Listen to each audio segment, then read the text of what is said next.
everyone. So I hope you all are doing well. So continue करते हैं अपना last lecture. Actually हुआ क्या था लास्ट लेक्चर में, मैं आपको मेंबर ये टॉपिक पढ़ा रही थी, मतलब मेंबर के पॉइंट पे थी, बट कुछ टेक्निकल ग्लिच के वजह से मुझे उधर लेक्चर रोकना पड़ा. और वो इतना बड़ा लेक्चर था कि मैं उसको नलीफाई भी नहीं कर सकती थी, मैं फिर से रिकॉर्ड भी नहीं कर सकती थी. तो मैंने सोचा क्यों ना उधरी से कंटिन्यू किया जाए. मतलब मेंबर में आपने ये पढ़ा था कि जब भी स्टेट कमीशन अपने मेंबर सेलेक्ट करते हैं तो वो मिनिमम कितने होने चाहिए, 4 होने चाहिए, और मैक्सिमम सेलेक्ट करने के लिए आपको सेंट्रल गवर्नमेंट की परमिशन लेनी पड़ेगी. तो ऐसा क्यों बोला गया रहेगा वो मैंने आपको रीजन उस वीडियो में ही बता दिया था, क्योंकि स्टेट टू स्टेट जो लोड है वो चेंज होता रहता है, जो इकोनॉमी है वो चेंज होती रहती है. इसीलिए उन्होंने मैक्सिमम का जो क्राइटेरिया है वो सेंट्रल गवर्नमेंट के कंसल्टेशन के पास ही रखा है. मतलब आप मैक्सिमम कितने भी मेंबर अपॉइंट कर सकते हो, but with the consultation of central government only. Okay, now tenure में आपने क्या पढ़ा है? टेन्योर में आपने पढ़ा नहीं है कि पढ़ना है. इधर से एक्चुअली हमारा आज का लेक्चर स्टार्ट हो रहा है कि जब भी मेंबर सेलेक्ट होगा तो वो मेंबर कितने टर्म के लिए सेलेक्ट होना चाहिए? For the term of 5 year, है ना. 5 साल तक वो मैक्सिमम सेलेक्ट हो सकता है, बट उसकी जो एज है वो 67 के ऊपर नहीं जानी चाहिए. और अगर गई इस टर्म के बीच में कि वो 5 साल के टर्म के लिए सेलेक्ट तो हुआ, लेकिन उसकी जो एज लिमिट है वो क्रॉस हो रही है, तो उसको टर्म से पहले ऑफिस शायद वेकेट करना पड़ सकता है. तो आपको मतलब कि जैसे फॉर एग्जांपल आपने किसी 65 ईयर ओल्ड को सेलेक्ट किया for the term of 5 year, मतलब उतना ही मैक्सिमम अलाउड है, बट एक्चुअली इसका जो एज है वो पहले आ रहा है, विच एवर इज अर्लियर, तो इसीलिए वो सिर्फ कितना सर्व कर पाएगा? 2 ईयर सर्व कर पाएगा इंस्टेड ऑफ 5 ईयर. तो आपको समझ रहा है कि ऐसी चीजें आपको उसमें भी ध्यान में रखनी थी, डिस्ट्रिक्ट कोर्ट वाले में, डिस्ट्रिक्ट कमीशन में. तो आगे बढ़ते हैं. क्वालिफिकेशन. अब क्वालिफिकेशन क्या क्या चाहिए? तो स्टेट कमीशन के जो मेंबर, देखो अब आप सोचोगे कि मैम प्रेसिडेंट की क्वालिफिकेशंस क्यों नहीं दिए हुए? तो प्रेसिडेंट की क्वालिफिकेशन देने की जरूरत ही नहीं है ना, क्योंकि आपको बता रखा है कि जो प्रेसिडेंट है वो कौन सेलेक्ट हो सकता है. तो हाई कोर्ट का जज सेलेक्ट हो सकता है, जो सिटिंग है, रिटायरमेंट है, जो भी. फिर ये सिंपल सी कहने की बात है, जो भी हाई कोर्ट को क्वालिफिकेशन लगती है वही इंटर्न स्टेट कमीशन के जज को क्वालिफिकेशन लगेगा फॉर सिलेक्शन. तो इसीलिए उन्होंने मेंबर की क्वालिफिकेशन इधर मेंशन की है, नॉट फॉर दैट जज या प्रेसिडेंट. सॉरी, प्रेसिडेंट के लिए क्वालिफिकेशन मेंशन नहीं किया है. नाउ जो सबसे पहले एज क्राइटेरिया दिया हुआ है, 35 ईयर से कम नहीं होना चाहिए. मिनिमम कितना चाहिए हमको? 35 ईयर या उससे ज्यादा. एजुकेशन क्या होना चाहिए? तो कोई भी bachelor degree from any recognised university. फिर एक्सपीरियंस क्या होना चाहिए? जस्ट लाइक डिस्ट्रिक्ट कमीशन, उसके पास एडिक्वेट नॉलेज चाहिए, एटलीस्ट 10 ईयर का एक्सपीरियंस चाहिए किसी भी फील्ड में, चाहे वो economic, law, commerce, accountancy, industry and public affairs and administration हो. तो इस फील्ड में आप अगर 10 ईयर तक एक्सपीरियंस हो एंड आपके पास एडिक्वेट नॉलेज है इस फील्ड का, तो आप मेंबर सेलेक्ट करने के लिए एप्लीकेबल हो जाते हो. नाउ टेरिटोरियल जुरिस्डिक्शन क्या है? टेरिटोरियल मतलब कि आप कहां तक अपना एरिया डिसाइड कर सकते हो. मतलब डिस्ट्रिक्ट में तो आपने पढ़ा था कि जो भी डिस्ट्रिक्ट में है वो एरिया वो उसको डिस्ट्रिक्ट स्पेसिफिक डिस्ट्रिक्ट को जाएगा. अब स्टेट में of course it entertain original cases as well as appeal against the order of district commission which is within the geographical limit of the state. तो जो भी जैसे महाराष्ट्र में है तो जो भी हमारा मैप दिखता है ना, तो जो भी सिटी डिस्ट्रिक्ट उसमें आएगा, उस टेरिटोरियल जुरिस्डिक्शन में आएगा, तो वो उस स्टेट कमीशन में अपना जो अपील है, वो अपना जो सुनवाई है वो करवा सकता है. और हमने एक और केस देखा था कि डिस्ट्रिक्ट कमीशन ने अगर कोई ऑर्डर दिया और अगर एग्रीव्ड पार्टी को वो ऑर्डर पसंद नहीं आया तो उधर से भी वो अपील जो है विद इन 45 डेज अगर आता है स्टेट कमीशन को तो ये एक्सेप्ट कर सकते हैं. ऐसा उन्होंने बोला है कि वो अपील भी सेलेक्ट कर सकते हैं और प्लस वो जो उनके ज्योग्राफिकल लिमिट्स में है उस स्टेट के वो भी वो इंटरटेन करेंगे ऐसे केसेस। नाउ मोनेटरी जुरिस्डिक्शन मतलब कि मैक्सिमम कितने लिमिट की मोनेटरी लिमिट्स है इसको और कितने लिमिट तक की ये केसेस ले सकते हैं। जैसे हमने पढ़ा था नॉट डिस्ट्रिक्ट कमीशन में नॉट मोर देन 1 करोड़, अगर आपको याद होगा तो इधर हमने मोनेटरी देखो not does not exceed 1 crore, ठीक है। 1 करोड़ तक का अगर आपका कंप्लेन रहेगा तो आप डिस्ट्रिक्ट कमीशन में जाते हो। लेकिन इधर क्या है, अगर आपका 1 करोड़ के ऊपर गया वैल्यू ऑफ कंप्लेन या मतलब 10 करोड़ के नीचे रहा, ठीक है, and is equal to 10 crore रहा, तो आप कहां पे जाओगे, स्टेट कमीशन में डायरेक्टली जाओगे। चाहे आप अहमदनगर डिस्ट्रिक्ट में आते हो बट आपका कंप्लेन फॉर एग्जांपल 1.2 करोड़ है ना, 1 करोड़ 20 लाख ऐसा आपका कंप्लेन है, या आप बोल सकते हो value of goods and services जिसके खिलाफ आपको सुनवाई करनी है। तो बिकॉज आपका जो मोनेटरी लिमिट है वो आपको डायरेक्टली स्टेट कमीशन में जाने की अलाउ कर रहा है, क्योंकि वैसे तो आपने एज अ अहमदनगर सिटीजन तो आपने अहमदनगर के डिस्ट्रिक्ट कोर्ट में जाना चाहिए, बट उधर एक लिमिट अगर आपको याद होगी तो उधर 1 करोड़ तक की ही कंप्लेन या ये केसेस दिया जा रहा था। इसीलिए अब आप इस केस में अगर आपका जो वैल्यू ऑफ गुड है 1.2 करोड़ है तो आप डिस्ट्रिक्ट कमीशन में जाने के बजाय आप सीधा कहां पे आओगे, स्टेट कमीशन के पास आओगे, ठीक है। नाउ अपील कर सकते हो क्या, जैसे स्टेट कमीशन डिस्ट्रिक्ट कमीशन कर रहे थे स्टेट कमीशन को? यस ऑफ कोर्स आप कर सकते हो। इस केस में आप किसको अपील करोगे? अगर स्टेट गवर्नमेंट का कोई ऑर्डर आया तो आप जाओगे अपील करने के लिए नेशनल कमीशन को, बट वो ऑर्डर के 30 दिन में ही जाना है, 30 डेज के विद इन ही आप अपील कर सकते हो, वरना आपको अलाउड नहीं रहेगा अपील करने के लिए। अब इसके जो भी रूल्स एंड रेगुलेशंस हैं रिक्रूटमेंट के, टर्म ऑफ ऑफिस के, रेजिग्नेशन के, तो वो कौन डिसाइड करेगा? वो सेंट्रल गवर्नमेंट डिसाइड करेगा। अगर आपको याद होगा तो डिस्ट्रिक्ट कमीशन में स्टेट गवर्नमेंट डिसाइड कर रहा था, but in case of state commission ये पूरी पावर जो दी गई है ये सारी चीजें करने को, तो ये स्टेट सेंट्रल गवर्नमेंट को दी गई है। However any person already same चीज जो डिस्ट्रिक्ट कमीशन के लास्ट पैरा में दी हुई है कि अगर कोई ऑलरेडी इस एक्ट 2019 के एक्ट आने से पहले ऑलरेडी वो सर्व कर रहा था ऑफिस को, तो क्या इसमें भी वो कंटिन्यू होगा 2019 के एक्ट के थ्रू? तो यस, वो कंटिन्यू होगा, अपने टर्म तक उसको निकाला नहीं जाएगा। ओके, नाउ सेम वे आज हमको पढ़ना है नेशनल कमीशन। तो नेशनल कमीशन मतलब कि ऐसा कंज्यूमर डिस्प्यूट रीएड्रेसल फोरम जो कौन से लेवल पे काम कर रहा है? नेशनल लेवल पे काम कर रहा है। Establish by central government by notification is known as national commission, और उसको एक और नाम दिया गया है just like state commission, national consumer dispute redressal commission. Okay, now just like district commission और स्टेट कमीशन जैसे हमने पढ़ा है वैसे ही हम इधर कंप्लीट करेंगे। कुछ टफ नहीं है, एक के बाद एक आपका जो क्वेरीज है इस चैप्टर का वो क्लियर हो जाएगा अगर आप अच्छे से वीडियो देखोगे तो देखो प्रेसिडेंट, मेंबर एंड टेन्योर, ये चीजें हम दो में पढ़ चुके हैं। अभी ये थर्ड है जहां पे हम पढ़ रहे हैं। तो इधर का जो प्रेसिडेंट है वो कौन सेलेक्ट हो सकता है? तो अ पर्सन हु इज और हैज बीन द जज ऑफ सुप्रीम कोर्ट।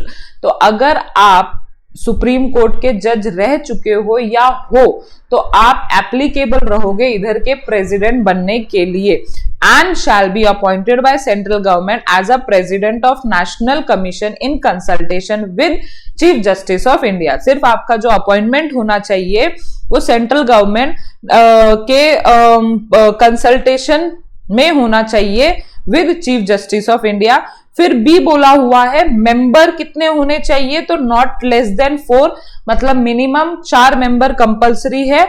और अगर आपको ज्यादा मेंबर रिक्वायर्ड है नेशनल कमीशन में तो सेम वे आप इन कंसल्टेशन विद सेंट्रल गवर्नमेंट आप अपॉइंट कर सकते हो, बट उसके लिए परमिशन चाहिए। टेन्योर कितना हो सकता है? तो इसमें टेन्योर मेंबर का दिया हुआ है not more than will hold the office for the term of 5 year और up to the age prescribed whichever is earlier। अभी देखो ये वाला भी एज जो है एक्चुअली डिस्ट्रिक्ट कमीशन और स्टेट कमीशन में 65 एंड 67 मेंशन था, बट इधर अगेन उन्होंने अपर लिमिट की जो एज लिमिट है वो मेंशन नहीं किया है। वो कंट्रोलिंग पावर सेंट्रल गवर्नमेंट को उस टाइम के हिसाब से दिया है कि क्या इस इंसान को इस एज लिमिट तक रखा जाए या नहीं रखा जाए, व्हाटएवर। तो ये तो फिक्स है कि 5 ईयर के लिए वो सेलेक्ट होंगे, जो भी होंगे, जिस भी एज के होंगे, तो जो भी मेंबर है। ओके, नाउ क्वालिफिकेशन क्या है? क्वालिफिकेशन मेंबर की ये है कि वो ज्यादा सबसे पहले एज अंडर क्वालिफिकेशन वो 35 ईयर के अंडर नहीं चाहिए। एजुकेशन क्या है? तो बैचलर डिग्री चाहिए एंड सेम एक्सपीरियंस जो आपने डिस्ट्रिक्ट एंड स्टेट कमीशन में पढ़ा। टेरिटोरियल जुरिस्डिक्शन क्या चाहिए? तो जो भी इंडिया के अंदर आ रहा है ना, entertain original cases as well as appeal. Appeal किससे? जो स्टेट कमीशन से आया है विद इन 30 डेज, वो आप इंटरटेन करोगे, और which are within the geographical limit of the state. इधर स्टेट लिखा हुआ है, मतलब वो स्टेट नहीं है, ये इंडिया वाला स्टेट है, ठीक है। ये नेशनल कमीशन है, तो ये स्टेट मतलब कि हम स्टेट जो वर्ड है हम दो टाइप से भी यूज करते हैं। एक जो स्टेट रहते हैं, है ना, डिस्ट्रिक्ट के बाद स्टेट आते हैं, और जो हमारा पूरा इंडिया का मैप है, जो भी ज्योग्राफिकल उस ज्योग्राफिकल लिमिट में आएगा, सेंट्रल गवर्नमेंट मतलब कि ये जो नेशनल कमीशन है उसको इंटरटेन करेंगे। और मोनेटरी जुरिस्डिक्शन को क्या चाहिए? तो अगर आपको डायरेक्टली इधर आना है, नेशनल कमीशन के पास आना है, तो आपका जो value of goods and service है जिसके रिगार्डिंग आपको कंप्लेन है, तो उसका वैल्यू आपका 10 करोड़ से एक्सीड होना चाहिए। अगर 10 करोड़ के ऊपर की वैल्यू है कंप्लेन करने के लिए, तो आप मोनेटरी जुरिस्डिक्शन के हिसाब से आप डायरेक्टली इधर आ सकते हो। तो उन्होंने बोला है एनी पर्सन, एक तो एग्रीव्ड पार्टी, एनी पर्सन जो भी नेशनल कमीशन से एग्रीव्ड हुआ है, मतलब कि उसे जो ऑर्डर सुनाई गई है बाय नेशनल कमीशन, तब भी वो खुश नहीं है, तो वो किसके कौन से अथॉरिटी के पास जा सकता है? तो इन्होंने बोला है स्टिल एक अपील बचता है और स्टिल एक कोर्ट बचता है ये अपील को लेने के लिए, दैट इज सुप्रीम कोर्ट। ठीक है, एकदम अपर अथॉरिटी, इसके ऊपर कोई भी अथॉरिटी नहीं है। तो अगर आपको नेशनल कमीशन के ऑर्डर से भी प्रॉब्लम है तो you can appeal to supreme court within 30 days from the date of order जो नेशनल कमीशन ने दिया है। एंड इसका जो भी जैसे हमने डिस्ट्रिक्ट एंड स्टेट में पढ़ा, जो भी अपॉइंटमेंट, ये सारी चीजें, रिमूवल ऑफ प्रेसिडेंट, मेंबर, ये सारी जो पावर है, ये किसके पास पावर रहेगी? ये सेंट्रल गवर्नमेंट के पास पावर रहेगी। फिर द एक्ट, फिर आगे क्या? However president and member shall hold office for the maximum 5 year but are eligible for reappointment. देखो उन्होंने क्या दिया है, एक एडवांटेज दिया है नेशनल कमीशन में कि जो भी प्रेसिडेंट है, जो भी मेंबर है, वो 5 साल के लिए सेलेक्ट तो हो सकता है, प्लस वो रीअपॉइंट हो सकते हैं क्या? यस, रीअपॉइंट हो सकते हैं, मतलब दोबारा सेलेक्ट हो सकते हैं क्या? दोबारा सेलेक्ट हो सकते हैं। So the act further provide that president can work up to the age of 70 year and member can work up to the age of 67। देखो इन्होंने इधर दिया है कि लिमिट क्या है, जो हम लिमिट को ढूंढ रहे थे ना, जो district court and state commission में दिया था 65 एंड 67। तो इधर the act further provide that president can work up to the age of 70 years and the member can work up to the age of 67 year. मतलब अगर term से पहले आपका एज खत्म हो जाता है तो आपको एज की सुननी पड़ेगी और ऑफिस छोड़ना पड़ेगा। जैसे मैंने आपको डिस्ट्रिक्ट और नेशनल कमीशन में बताया है, वो वैसा रूल फॉलो करना पड़ेगा, क्योंकि इधर लास्ट में ऐसा दिया हुआ है कि मैक्सिमम आप 5 साल के लिए as a president, as a member select हो सकते हो, बट ओनली अगर आप प्रेसिडेंट हो तो only up to 70 years of age, और अगर आप मेंबर हो तो 67, only up to the 67 year of age. Okay, so ये सारी चीजें हैं। हमने डिस्ट्रिक्ट कमीशन पढ़ लिया, स्टेट कमीशन पढ़ लिया एंड नेशनल कमीशन पढ़ लिया। अगर आप देख रहे हो penalty for non compliance of order, मतलब कि फॉर एग्जाम्पल अब सुप्रीम कोर्ट ने एक फाइनल ऑर्डर दे दिया और आपने वो फॉलो नहीं किया, तो क्या उसके लिए कोई पेनल्टी है? जो वो सामने वाला पार्टी अगर फॉलो नहीं करेगा, कि अगर हम किसी कंपनी को बोल रहे कि तू कॉम्पनसेशन पे कर, मतलब कोर्ट बोल रहा है, कमीशन बोल रहा है और स्टिल वो पे नहीं कर रहा, तो क्या पेनल्टी पे करने की जरूरत पड़ सकती है? तो यस, इधर बोला हुआ है कि it is punishable with the imprisonment of not less than 1 month but which में एक्सटेंड टू 3 year, मतलब 1 मंथ से लेके आपको 3 साल तक की सजा हो सकती है अगर आपने अगर आपने वो चीज फॉलो नहीं की जो आपको इन कोड्स ने, इन कमीशंस ने बोला है। सो आपको फाइन भी लग सकता है, और फाइन कितना लग सकता है? 25,000 से लेके 1 लाख तक आपको फाइन लग सकता है, या तो कभी कभार ऐसा भी हो सकता है कि आपको फाइन भी लगाया जाए और इम्प्रिजनमेंट भी कर दिया जाए। ये कोर्ट के ऊपर डिसीजन रहेगा। तो अगर आपको कोई पेनल्टी पे करने के लिए बोला गया, मतलब कि अगर आपको कोई पार्टी ने कोर्ट ने अगर आपको कोई सुनवाई दी है तो आपको वो फॉलो करनी है, वरना आपको ये सारी पेनल्टी लग सकती है, ऐसा उनका कहना है। ओके, सो आपको समझ में आ गया ये क्या चीजें हमने पढ़ी। तो अपना जो लास्ट टॉपिक है वो हम अभी तुरंत कवर कर लेंगे। नाउ अब हम कवर करेंगे अपना last topic of this chapter, that is role of consumer organization and NGOs. ठीक है, तो मैंने आपको इससे पहले के वीडियोस में कुछ main ways and means of consumer protection पढ़ाया था, जहां पे हमने one of the ways and means देखा था कि आप कंज्यूमर ऑर्गेनाइजेशन की हेल्प ले सकते हो। इनफैक्ट बहुत ज्यादा कंज्यूमर ऑर्गेनाइजेशन लार्ज स्केल पे फॉर्म हो रहे हैं to protect consumer protection. Actually ये आवाज उठाने की काम करते, किसके बिहाफ पे? तो जो आम जनता है, जिनको नॉलेज नहीं है कि हम अपने राइट्स को, हम अपने रिस्पॉन्सिबिलिटी को कैसे एक्सरसाइज कर सकते हैं, तो ये उनके बिहाफ पे मीडिया में या कोर्ट में जाके लड़ते हैं और एक्शन लेते हैं अगेंस्ट दी जो ये चीटर्स सेलर्स रहते हैं, जो एक्सप्लॉइट किए जा रहे हैं कंज्यूमर को और अपने देश को खराब किए जा रहे हैं। तो ये एक्चुअली कुछ एनजीओज भी रहती हैं जो फ्री ऑफ कॉस्ट इनके लिए काम करते हैं, और कुछ कंज्यूमर ऑर्गेनाइजेशन करके रहते हैं, और ये mainly non profit, non political organization, मतलब इनका कोई पॉलिटिक्स से लेना देना नहीं होता है, और एम करते हैं कि हम कैसे लोगों की हेल्प कर सकते हैं, उनके वेलफेयर में हम सहायता प्रोवाइड कर सकते हैं। मैक्सिमम उनको हेल्प की जरूरत है तो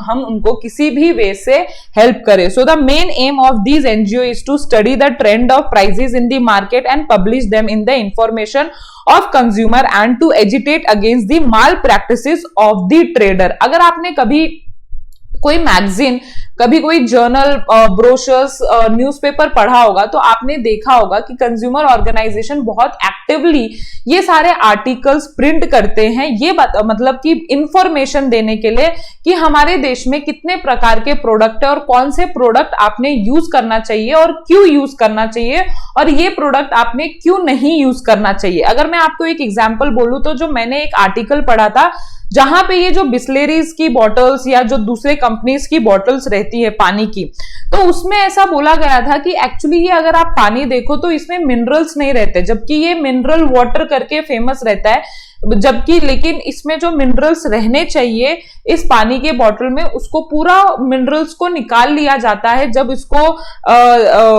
रिसाइकल या जो भी जब फिल्टर किया जाता है इस पानी को, तो ऐसा देखा गया है कि इस पानी में एक्चुअली मिनरल्स जो पानी में रहने चाहिए वो मिनरल्स अवेलेबल ही नहीं है। तो ऐसा उन्होंने एक चार्ट प्रेजेंट किया था कि कौन सी कंपनीज विद मिनरल वाटर दे रही हैं आपको और कौन सी नहीं दे रही है। मतलब एक इंफॉर्मेटिव आर्टिकल या वीडियो या ऐसे सेमिनार्स में वो अपने जो आइडियाज, जो इंफॉर्मेशन है वो प्रेजेंट करते हैं ताकि जो कंज्यूमर है वो जागरूक रहे। कोई भी प्रोडक्ट लेते समय, कोई मोबाइल हो जाता है वो कान पे मतलब बहुत हीट होता है और कभी कभी फट भी जाता है, तो ये सारी चीजें उनको मतलब उनको मोटिवेट करती है कि हम इनके खिलाफ कैसे आवाज उठाए, ताकि ये जो सेलर है ये डरे थोड़ा ऐसा प्रोडक्ट बनाने के लिए, क्योंकि इससे जान जा सकती है, इससे किसी को इंजरी हो सकती है, या जो चीज आप बोल के बेच रहे हो वो चीज नहीं होती। अगर आपको मैं एक एग्जांपल दूं तो आपको पैराशूट ऑयल पता है, पैराशूट ऑयल एक्चुअली बहुत लोगों के घर में जनरली रहता ही रहता है, मतलब कि 99% ऑफ जनता के घर में तो रहेगा ही रहेगा, इंक्लूडिंग मी। तो अगर आपने देखा होगा तो पैराशूट ऑयल के ऊपर फसाई का साइन रहता है। फसाई मतलब फूड जो लाइसेंस देती है ना, फूड का लाइसेंस। तो आपने कभी ऐसे गौर नहीं किया क्या कि ये फूड प्रोडक्ट ना होते हुए भी उस पे फसाई की लाइसेंस नंबर या फसाई का लोगो क्यों है? तो एक्चुअली वो फूड प्रोडक्ट ही है। अगर मैं आपको बोलूं ये फूड प्रोडक्ट ही है आपका पैराशूट ऑयल, जो आप बालों में लगाते हो। होता क्या है, हुआ क्या था कि इनको कॉस्मेटिक मतलब ये एडिबल ऑयल है। एडिबल ऑयल मतलब कि ये खाने में यूज किया जा सकता है, बट जनरली जो साउथ इंडिया को छोड़ के बाकी सारी जो स्टेट्स हैं वो कोकोनट ऑयल नहीं यूज करते अपने सब्जियों में, या जो जहां भी यूज करते हैं वो generally refined oil, sunflower, soybean वाले ऑयल यूज करते हैं। तो उन्होंने सोचा क्यों ना ये हम एडिबल ऑयल करके बेचे। इनफैक्ट ये यूज हो सकता है खाने में, और इनका करने का मोटिव ये था कि जो अगर हम इसको कॉस्मेटिक प्रोडक्ट करके लॉन्च करेंगे, मतलब कि बालों का हेयर ऑयल, तो उस पे हमको टैक्सेस भरने पड़ेंगे। बट अगर हम इसको फूड प्रोडक्ट है ना, एडिबल ऑयल जैसे अगर हम इसको मार्केट में लाएंगे तो टैक्सेस हमें कम लगेंगे या लगेंगे ही नहीं। तो इस रीजन के वजह से उन्होंने पैराशूट, देखो एडवर्टीजमेंट में आप बालों का दिखा रहे हो कि आप उसको बालों में लगा सकते हो, और एक्चुअली वो फूड प्रोडक्ट है। तो ये सारी चीजें मार्केट में खुली तरह से लाना, ओपनली लाना, ये सारी चीजें कंज्यूमर ऑर्गेनाइजेशन बहुत ही ज्यादा लेवल पे करते हैं, ताकि कंज्यूमर हाई लेवल पे जागरूक हो पाए कि वो क्या यूज कर रहे हैं एक्चुअली, क्या ऐसा है क्या वैसा है, मतलब कि जो भी अपना डिसीजन है वो करेक्ट पाथ पे ले, ताकि वो चीटेड फील ना करे। तो वही सारी चीजें हैं कि कंज्यूमर ऑर्गेनाइजेशन हमें ये सारी चीजें में हेल्प करता है। कौन कौन सी? So campaign and various program organize करता है ताकि सोशल अवेयरनेस आए, जो सोशल अवेयरनेस इंडिया में नहीं है ना, लोगों को पता नहीं है। इनफैक्ट मुझे भी ऐसा सारा सब कुछ तो नहीं पता प्रोडक्ट के बारे में, पता होना चाहिए। तो ये कंज्यूमर ऑर्गेनाइजेशन हर स्टेट में, हर डिस्ट्रिक्ट में, हर सिटी में, हर गांव में, हर विलेज में जाके ये सारी चीजों का अवेयरनेस लाने की कोशिश करते हैं। फिर ट्रेनिंग प्रोग्राम्स देते हैं ताकि जो जनता है, जो कंज्यूमर है ना, वो अपने राइट एंड रिस्पॉन्सिबिलिटी को कॉन्शियस तरीके से यूज करे, और अगर उनको कोई प्रॉब्लम आ रहा है तो वो उनको कोर्ट में जाके रीएड्रेसल करने की कोशिश करें। मतलब कि हम आधे टाइम तो यही हमको पता नहीं रहता है कि हमारे पास ये राइट रिस्पॉन्सिबिलिटी है जिसके अगेंस्ट हम जा सकते हैं। तो ये सारे ट्रेनिंग प्रोग्राम के थ्रू कंज्यूमर को कॉन्शियस किया जाता है by NGOs and consumer organization. फिर ये बहुत ज्यादा, जैसे मैंने आपको पीरियोडिकल्स के बारे में बोला, न्यूज़पेपर, मैगजीन, ब्रोशर्स वगैरह, जर्नल्स वगैरह, ये बहुत ज्यादा पब्लिश करते हैं अपने मैगजीन, जहां पे वो कंज्यूमर के रिलेटेड चीजें प्रिंट करते हैं ताकि कंज्यूमर को इंफॉर्मेशन मिले। ये कभी कभार फ्री लीगल एडवाइस भी देते हैं किनको, जो चीटेड कंज्यूमर्स रहते हैं, जो जिनके पास ग्रीवेंसेस रहते हैं, तो उनको वो हेल्प करते हैं कि आप कैसे एज अ कंज्यूमर कोर्ट में जाके इनके खिलाफ आप कंप्लेन कर सकते हो, कौन सा राइट कोर्ट है, कौन सा राइट प्रोसीजर है। तो ये सारे काम इनके हाथ में रहते हैं। फिर ये बहुत ज्यादा businessman and commerce of chamber and industries for ensuring better deal, मतलब ये क्या करते हैं actually, commerce of chamber of commerce कौन है? तो एक ऑर्गेनाइजेशन है जो बिजनेस को अच्छे तरीके से काम करने के लिए एंटाइटल करती है, मतलब कि अच्छा रॉ मटेरियल यूज करना है हमें। तो बहुत सारे बिजनेस में आपने देखा होगा उनको अवार्ड मिलते हैं बाय चैम्बर ऑफ कॉमर्स, क्योंकि according to chamber of commerce जो बिजनेस है, जो इंडस्ट्रीज है, वो अच्छे रॉ मटेरियल यूज करके अच्छा प्रोडक्ट बनाती है। तो ये इन्हीं बिजनेसमैन के साथ, कॉमर्स ऑफ चैम्बर के साथ, चैम्बर ऑफ कॉमर्स के साथ मिलके ये ऐसा इन्वायरमेंट क्रिएट करने की कोशिश करते हैं ताकि कोई भी अपने रॉ मटेरियल में मिलावटी ना करे, अपने प्रोडक्ट में मिलावटी ना करे, ताकि कंज्यूमर का उससे बेनिफिट ना हो। तो वो इंश्योर करते हैं इंडस्ट्रीज के साथ मिलके, बिजनेसमैन के साथ मिलके, उनके साथ मीटिंग रख के कि हम कैसे और इस चीजों को इंप्रूव कर सकते हैं। फिर मैंने आपको ये चीज तो बता ही दिया कि कंज्यूमर ऑर्गेनाइजेशन बहुत टाइम पे PIL फाइल करते हैं, पब्लिक इंटरेस्ट लिटिगेशन फाइल करते हैं प्रॉपर कोर्ट में, to ban on product injurious to public health. जैसे एसिड वगैरह, ये मैंने आपको एग्जांपल दिया था, ये इंजीरियस रहता है, इसको विदाउट लाइसेंस किसी को सेल करने के लिए अलाउ नहीं करना चाहिए। तो अगर वो ऐसे प्रोडक्ट देखते हैं मार्केट में तो वो प्रॉपर कोर्ट में जाके PIL दर्ज कर देते हैं कि ये प्रोडक्ट को in the interest of consumer, in the interest of general public ये बैन होना चाहिए। तो ऐसे अगर आप कोई प्रोडक्ट को बैन करना चाहते हो इन जनरल इंटरेस्ट, तो आप PIL दर्ज कर सकते हो, एज मैंने वेज एंड मीन्स में आपको डिस्कशन कर ली थी उस चीज पे। तो ये सारे 5 तरीके, 5 रोल है जो कंज्यूमर ऑर्गेनाइजेशन या आज के NGOs कर रहे हैं कंज्यूमर के लिए, और ये सब आज NGOs काम कर रहे हैं हमारे लिए, कंज्यूमर्स के लिए, कंज्यूमर को जागरूक करने के लिए। तो आप ये पढ़ सकते हो, और अगर एग्जाम में पूछा गया तो आप ये NGOs का एग्जाम्पल दे सकते हो। लास्ट वन कुछ नहीं है, last one difference between district, state and national commission. तो वो कुछ भी नहीं है, जैसा हमने पढ़ा था, अगर आप ये एक बार पढ़ लेते हो खुद ही तो आपको समझ में आ जाएगा कहां कहां पे, जैसे मोनेटरी जुरिस्डिक्शन, टेरिटोरियल जुरिस्डिक्शन में थोड़ा डिफरेंस आएगा, फिर इसमें कितने मेंबर, इसमें कितने मेंबर, इसमें, तो ये सारी चीजें दी हुई है और सिंपल ग्राउंड पे है। तो आप लोग पढ़ लेना, और ये हमारा चैप्टर होता है खत्म। एंड अभी हमारा सिर्फ लास्ट चैप्टर बचता है मार्केटिंग, और वो भी हम जल्दी से जल्दी कंप्लीट कर लेंगे। तो मुझे जरूर बोलना आपकी पढ़ाई कैसी चल रही है ना, कि आप पढ़ रहे हो इस वीडियोस को देख के, आपका कैसा मतलब ये पूरा लेक्चर्स आप कैसे देख रहे हो, क्या यूज हो रहा है, क्या आप अपनी समरी नोट मेकिंग वगैरह कर रहे हो कि नहीं कर रहे हो। तो आज इस वीडियो के लिए इतना ही, मिलते हैं नेक्स्ट वीडियो में। Till then bye bye. अगर आपको ये वीडियो पसंद आया है तो जरूर लाइक कर देना, कंटिन्यूस नोटिफिकेशन के लिए चैनल को सब्सक्राइब कर देना, मैक्सिमम फ्रेंड को शेयर कर देना। और अगर आपको इस वीडियो में कुछ अच्छी बातें लगी हो या आपको कुछ सजेस्ट करनी हो तो जरूर हमें कमेंट करके बताना। और हमारे ये कुछ सोशल मीडिया अकाउंट्स है जहां पे आप हमें फॉलो कर सकते हो। So till then see you in next lecture, bye bye.